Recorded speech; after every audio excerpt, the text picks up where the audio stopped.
And then I'm like, whoa, there are alternatives. That's where it starts, right? Like, wow, there are orthodox alternatives to passages that like Paul's, right? Because I thought that it's either you're orthodox, where you believe Paul is right, women should not be in ministry whatsoever, or you're like this other pastor. Paul is wrong, and then he puts him against Jesus. But then you start hearing this other voice of like, no, Paul's right. Just look at this verse differently. Oh no, Paul's right. Just take this into consideration rather than something else. So then that just like, wow, like, oh wow, Paul, I can be orthodox, I can be a good Christian, I can think Paul is inspired and still believe that, you know, men and women are equal, that the ministry space is open to both genders. So for me, that was just like that was incredible. Just learning that little by little. Welcome to the Eden Podcast, where we true the verse of Genesis 3:16, and we discover that God didn't curse Eve or Adam or limit woman in any way. No, I see something beautiful in the scriptures. But the first thing is I realize like, man, we all, regardless of who we are, we all come with baggage when it comes to the Mhm. scriptures. And that's just natural, right? We are our own life experiences, we all have these cultural lenses. It's only natural. And I've realized that being a student of the Bible means taking those lenses off little by little, right?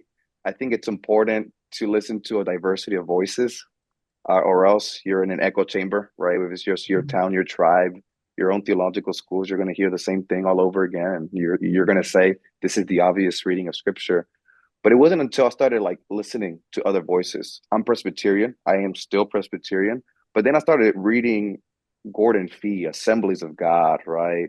Then I started reading some non-denom women authors, right? Like Margaret Maltwick. I ruined her last name, but just started reading, hearing outside my echo chamber. And then I'm like, whoa, there are alternatives. That's where it starts, right? Like, wow, there are orthodox alternatives to passages that like Paul's, right? Because I thought that it's either you're orthodox, where you believe Paul is right, women should not be in ministry whatsoever, or you're like this other pastor. Paul is wrong, and then he puts him against Jesus. But then you start hearing this other voice of like, no, Paul's right. Just look at this verse differently. Oh no, Paul's right. Just take this into consideration rather than something else. So then that just like, wow, like, oh wow, Paul, I can be orthodox, I can be a good Christian, I can think Paul is inspired and still believe that, you know, men and women are equal, that the ministry space is open to both genders. So for me, that was just like that was incredible. Just learning that little by little. Well, let me ask Actually you. sounds healing. Yeah, let's Yeah. look at a little different angle. Yeah. You were influenced by a wonderful person by the name of Meagan. Yeah. So how did that change your life and your interaction with her and you know who she is and who you are together? Yeah, that's Megan's weird. She's my best friend. No, the whole situation is weird because my dad is from Mexico, my mom's from El Salvador, so I'm Hispanic through and through, born and raised in Houston, and she's from Arkansas. All right, like Southern as they come. So culturally, we're very, very different people. Um, and I came into this relationship with this authoritarian model, right? That's what I've inherited. It's what I've known my whole life. And then I see someone who is very smart, smarter than me in a million different ways, clashing just head to head. We butted heads so much. But then just this humbling experience where like, wow, I'm learning stuff from her. How did this work? Because in my authoritarian model that I had, I was like, man, uh, whoever's on top, you learn from him. He is the model. He is everything, or she is everything. But then I'm in this relationship where I'm supposed to be the head, or I'm supposed to be this authoritarian figure, but I'm learning from her. She's a model of faith in different areas. I'm a theology student, but I'm learning theology from this other woman, you know, which is at that time my mind just shocked me. It's like, how does this work? Slowly, when we were dating, our relationship became very equal. Her, in the areas that she knew best, she spoke and she had a authority or whatever. She made the choices, decisions. And the areas that I knew best, I'm like, man, the reason that impacted me is because it works. My whole life, I was like, the authoritarian model is the ideal because this is how it works. Any other model fails. But then in my relationship with Megan, I'm like, man, we both have equal voices. We're all in her areas of expertise. She speaks up. In my areas of expertise, I speak up, and it works. Why? I don't know. So it was just so confusing, and it just kind of shocked me. It was like, maybe, once again, maybe there's other alternatives to the authoritarian model that I just wasn't aware of because I've just never experienced them. So that gave me that humbled me to maybe interact the scriptures a different way. So I'm like, okay, maybe I shouldn't be shocked when I hear about Junia. Maybe I shouldn't be shocked when I hear about Phoebe. Maybe I shouldn't be shocked when Priscilla, steps in. These are not shocking things anymore because I've experienced them myself in my own life. So, yeah. For me, it was Edna. Edna was my grandmother, and Really? she was the best Bible teacher in our church growing up. And Mm. she had a large Sunday school Wow. class. Yeah, great Bible teacher. Yeah. Wow. And so I saw her as a model, and now my wife, Dr. Joy Fleming, she's the Old Testament professor, and Wow. I've learned so much from her. Yeah, Wow. that's That's great. incredible.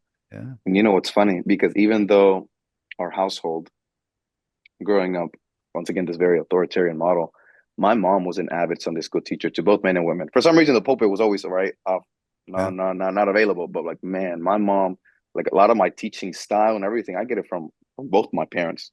They would alternate. My dad would teach us Sunday school, then my mom would teach us Sunday school. And with time, looking back, I'm like, man, a woman had more influence on me than I realized. So Yeah. it's just wonderful, right? That the women that have played a role in our lives. Yeah. So where are you going to go from here? What's next in the future for Osbaldo Valdes? Yeah, that's a good question. So I've been wrestling with, because I know that this is like a subject that's very controversial. A lot of churches, respectfully, they don't want people who hold to a traditional complementarian view, whatever that means. They kind of keep him off to the side. They're like, yeah, you could be a member, but we don't want you in leadership. So it's been an interesting journey, a journey of transparency, and I think that's kind of the name of the game right now. I'm currently interviewing with other churches who don't hold to women in ministry, and with my wife, I was like, hey, we might not get a job if we play the transparency game, but let's try it. And it's actually been very interesting. Interviewing with churches, and I'm like, hey man, like, this is where I'm coming from. I'm willing to submit. I am in church intern. I teach and I preach at my church. I keep this subject, I don't push it from the pulpit, but this is what I hold and believe to. So the future, I still want to pursue pastoral ministry. It has been a personal desire of me to continue equipping both men and women, and in any way that I can. If there are gifts that need to be used, I want to encourage people to use their gifts. I still want to continue serving in my city, brother. I don't want to leave Houston. God has privileged me to serve here, to be born here. I have a passion for the refugee community here in Houston, and there's a huge need for churches to receive these refugee communities. So it's kind of like, man, I don't know, to be honest. Pastoral ministry's on the table, but I also want to outreach to my city. So that's kind of where we are right now. Me and my wife, Houstonians through and through. God is really placed us here, and we see that there's huge potential to share the gospel here and serve in the churches that are already here. Well, that's fantastic. We're going to bring this episode to a close right now, but Osbaldo, Joanne, Bruce, the three of us are having fun just talking to each other and getting to know you better. Let's keep in touch. Thank you. And we'll Absolutely. we'll give the Lord thanks for this. Yeah. All right.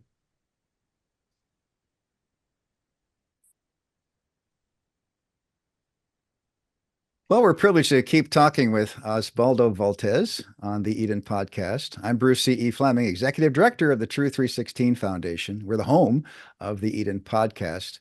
And Joanne Hagemeyer, would you take us into the rest of our interview? I'd love to. We're talking with Osbaldo Valdes, who graduated with a Master's of Divinity from Houston Christian University. He's currently a church intern with Cornerstone Orthodox Presbyterian Church in Houston. And he's also a program director of Life Tree Ministries, which is serving the refugee community in Houston with the love of Jesus. He also was recently co-host for the Cases podcast, which concerns women in ministry.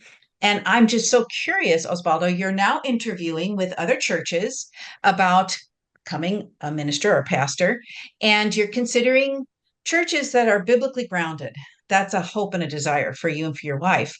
Yeah. And yet, some of these churches don't support this mutual design for women and men in life, marriage, and ministry.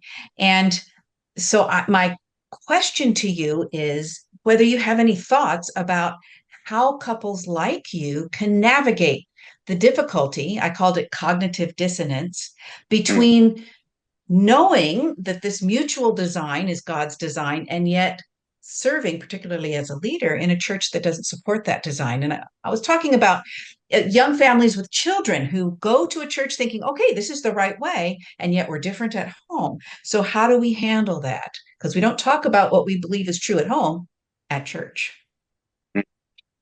Yeah, that's a great question, and that's actually a conversation I'm still engaging with my wife. And yeah, so yeah, the first thing is definitely like, I don't want to give the Sunday school answer, which is like it's Jesus is the answer, right? Or like I don't want to lose focus in the sense where like I make this mutual design the all in all, right? Where like, you know what, I'm never going to go to church. First of all, it's going to be super hard to find a church if that's a thing. So I think me and my wife have been very, very careful and about not becoming tribalistic. You know, it's like, you know what, this is our thing, and if you're not on ours, heretic, or we don't want to hang out with you, or else we're making the same mistake as the other side, right? So I think one thing that we've been really intentional about is having an ecumenical spirit, or like we understand that we belong in a very diverse Christian tradition that has very different perspectives on this. So, but practically, how does that look like? So kind of boundaries with my wife is like, okay, we're willing to worship, to participate, me even lead in this church potentially. But what needs to be in place? And for my wife is one, I want there to be a diversity of ways that women can serve beyond nursery. You know, I don't want just nursery. Is there opportunities for women to give Sunday schools, for women to give Bible classes? The pulpit thing, I understand, she says, but I want women to share. Are there opportunities for women to serve in other areas? And the churches that we've been looking at is like, yes, there is that. Except for the pulpit, women participated actually in every single area of church life, even allowed to be in the session meetings, which are elder meetings in Presbyterian lingo, right? They're allowed to be there to voice concerns, to be part of the conversation. We actually see that in their search committee, women actually have a very vocal voice, an active voice. So all these are like just clues that this is actually a healthy church. Maybe on paper, they may exclude women from certain spheres of ministry, but practically we see a different story. So for my wife has been like, let's set those boundaries, you know, because it's true. We want to have a family, and I want my kids to not only see it at home, but see it in their church community, that this is truly God's design. And so for us has been that setting those boundaries. We're like, are women at least allowed to do these things? If so, we're willing to worship, we're willing to participate in the church, no problem. Yeah. So you're looking kind of for a middle ground, at least for now, to broaden how many churches you're able to interview with and consider. You have to, right? So I think the nonprofit that I work for has been a huge blessing for that, because the nonprofit is explicitly Christian, and you have to work with multiple churches, right? And there has to be a certain level of compromise there, right? We have to find the middle ground that we all find. So I was like, hey, how can we capture this spirit and apply it to church life, right? You know, so that's kind of been our situation, and it's been good so far, right? So it's It all depends on them trusting you as their Bible teacher too. I pastored a church that was in crisis. The district superintendent called me up and said, "Hey, Bruce, would you go up there and fill in for a Sunday?" All right. So I went and filled in for a Sunday. Well, it turned out that that pastor who wasn't there that Sunday was candidating someplace else, hadn't told the church, and until Oh my after I goodness. preached that Sunday. And then they found out, oh, we don't have a pastor anymore. So the district superintendent came back to me and said, Bruce, would you consider being the interim, the full-time Yeah. interim pastor for the next 6 months? Well, I was doing other things, but I was able to do that. And Yeah. I thought to myself, let's have a good time here. I'm going to preach through an entire book of the Bible. Sometimes the passage, the chapter breakdown doesn't really correspond with the sections in the passage. I know that, but I said, I'm going to do 16 weeks on 1 Corinthians. Mm. So we did. And the interesting thing about that is I got into some passages where, some of the hard passages are in there too. Mm. And, Yeah. by the time we got up to 1 Corinthians 11, they'd heard me, they trusted me, I trusted them. I revealed I explained how I used scripture as the basis and opened up the passages to them.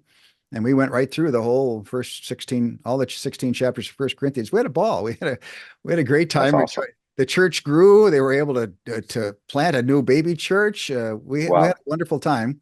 And then my 6 months were up, and that was the end of that. But I would encourage you not to water down your teaching, not to water down your preaching. And Thank if you do a consecutive study through a passage and through a book or something, you're going to get into those chapters, and you'll have the privilege to teach it. Without a doubt. Yeah.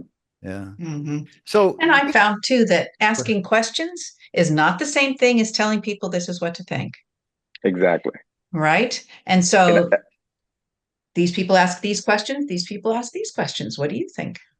yeah, that was a huge blessing for my mentor, Todd Bordeaux. That's how I found out that something was up, right? Because whenever he would get to the hard passages, he wouldn't give the traditional response. Mhm. Instead, he will give us three options. It's like, hey, you've heard this your whole life. What about this? What about that? He says, I'm not saying this is it, but these are things that you are supposed to be confronted with. You are called to wrestle with this passage. And lo and behold, I did wrestle with those passages and got to a different position without him being explicit, like shoving it down your throat type situation. So yeah, no, he's been a huge influence in that sense.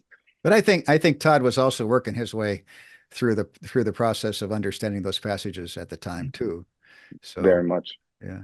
So look, we've interacted before, Oz, and our third question we'd like to ask is, what's your True 316 story? Have you looked into Genesis 3:16, and what do you think about that? Yeah. Once again, this is why diversity of voices is important. I grew these past being in a Presbyterian church, very reformed. You grew up with the traditional voices, whether it be Luther or Calvin, right? And you read what they have to say about the Genesis story. And you think that's the right way, it makes sense, right? Woman was cursed, woman was deceived. The end, right? Simple. It's the obvious reading of the story. And then you hear people outside of your echo chamber, outside of your circle, right? Which is not bad. You hear and you're like, man, maybe there's something else to it. Yeah, for me it was just shocking. My first instinct, my new reaction is to say you're wrong. You're bad or whatever. But then you take a moment to pause, you take a moment to kind of like, all right, let's take a second look, and you're like, oh my goodness, woman wasn't cursed. Oh wow, the language here is a little bit more tricky than I thought. Oh my goodness, translations have a bearing on how we understand this passage. So for me, like I said, it's never one day to another. It's just like you hear information and you shove it away, right? Anyways, but about the True 316 thing, that wasn't the first time I heard of that. It's just that I think it was someone. I don't know if you're familiar with the Bible Project or Tim Mackey, Sure. but he's the one that first introduced me, or when I was hearing his take on Genesis, he was the first time that provided an alternative. And I was like, what the heck? So when the good thing about that is that it softened me up, right? So it's like, okay, if he says there's a different approach, maybe there's something to it. And then I hear your ministry, and then I hear another voice.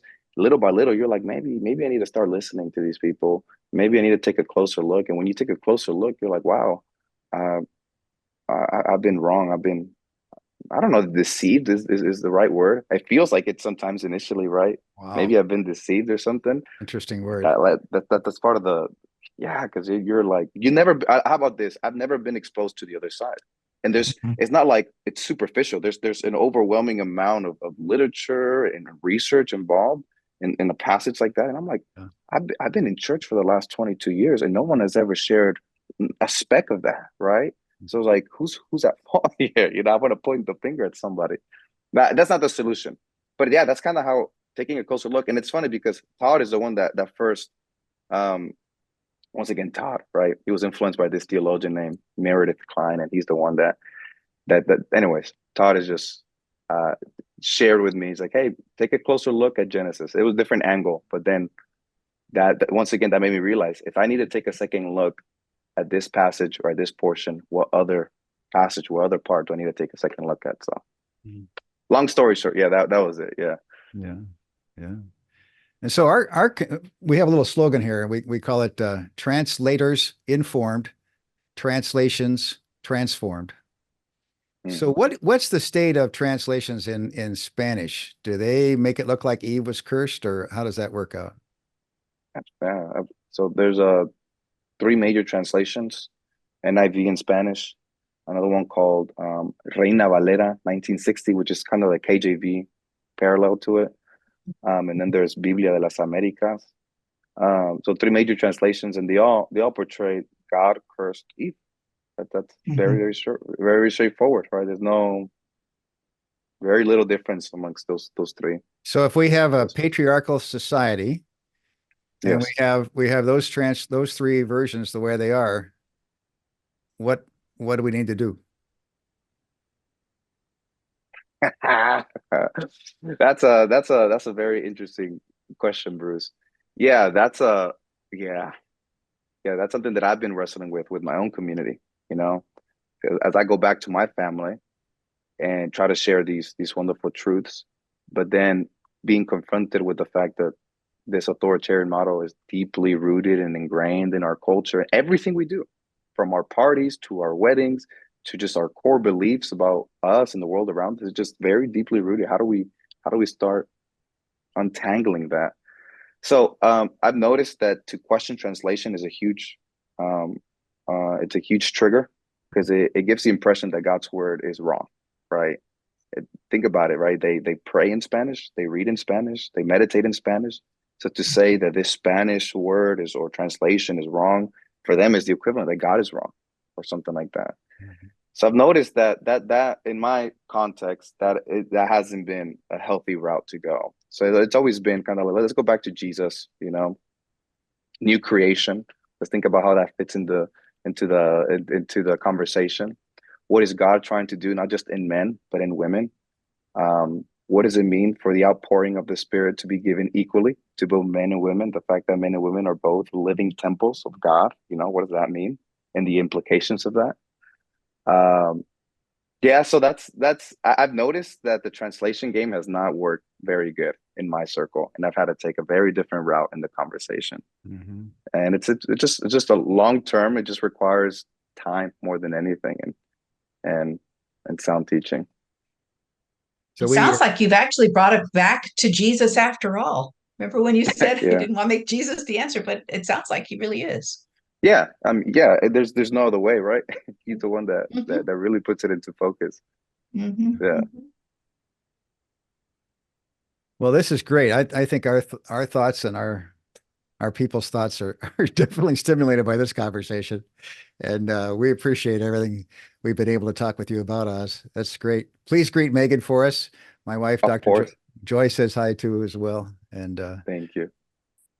And Joanne, we get to announce on the Eden podcast right now for the first time, is a new grandmother. Oh, wow. Yeah. Isn't that exciting? Congrats. Yeah. Thank you so much. Yeah. All right. Well, this has been the Eden podcast. We've been talking to Oz, Joanne, and I, and let's keep in touch. Of course. True 316 Foundation is the home of the Eden podcast. Join us for $3.16 a month or more. Let's true the verses on the key passages on women and men. Go to true316.com/partner. True 316 is strengthening and encouraging many, and we're getting stories every day of lives changed through our ministry. We're the home of the Eden podcast, and we're getting the word out that God didn't curse Eve or Adam or limit woman in any way.